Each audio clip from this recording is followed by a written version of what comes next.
Thank you, Mr. Speaker. Mr. Speaker, I would like to thank all members for their contribution to this bill, as well as to the thousands of Canadians who have given their active support since this bill's infancy.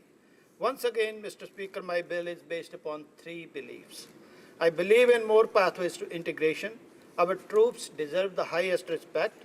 Canadian citizenship is a privilege which deserves the highest esteem. Absolutely. As I said on the outset of this debate, I myself am a proud immigrant to this country. I believe that citizenship is enormously important. Citizenship is about our culture, our heritage, and our loyalty. And there is no group that stands for these values more than our Canadian Armed Forces. They defend our nation and our values by putting their lives in the line each and every day. Joining the armed forces demonstrates a profound belief in and commitment to defending this country, which presents an excellent opportunity for integration, something this bill seeks to reward. The second part of this bill is something I sincerely hope must never be used. It is out of the same love for our country that inspired the first part of this bill that necessitates the second part of this bill. Those who seek to harm Canada should pay for their actions. In the case of treason, the perpetrator has shown that they have no loyalty toward Canada and in fact find no value in Canadian citizenship. As such, Mr. Speaker, they do not deserve the privilege of being Canadian citizens. Mr. Speaker, this bill is not unprecedented.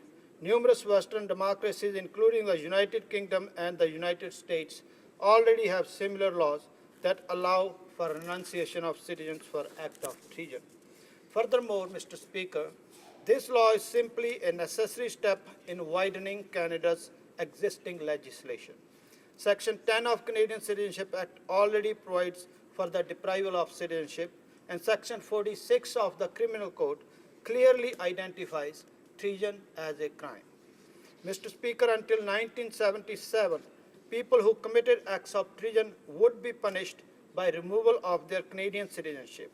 Citizens of Canada want to see this return to law. My bill will expand existing laws to see that those who commit acts of treason meet proper justice with all due oversight and rights to appeal outlined in Criminal Code and the Citizenship Act. And of course, Mr. Speaker, we will also uphold our international obligations and agreements. Mr. Speaker, we have an overwhelming mandate from Canadians who want to see this bill succeed. I sent a householder survey to my riding, and the bill was supported by 87% of respondents. On October 30th, the National Post reported on the result of a NRG poll of 1,001 Canadians from coast to coast to coast, asking their opinion on the renunciation of citizenship. The poll showed that more than 8 in 10 Canadians from coast to coast are in favor of this bill.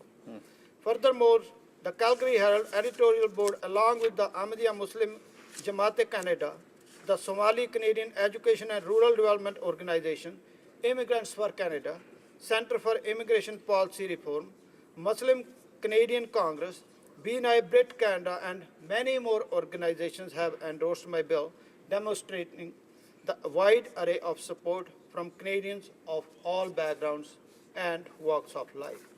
Mr. Speaker, I am optimistic that the opposition will choose to support new immigrants and will not oppose giving our armed forces the support and respect they so definitely deserve.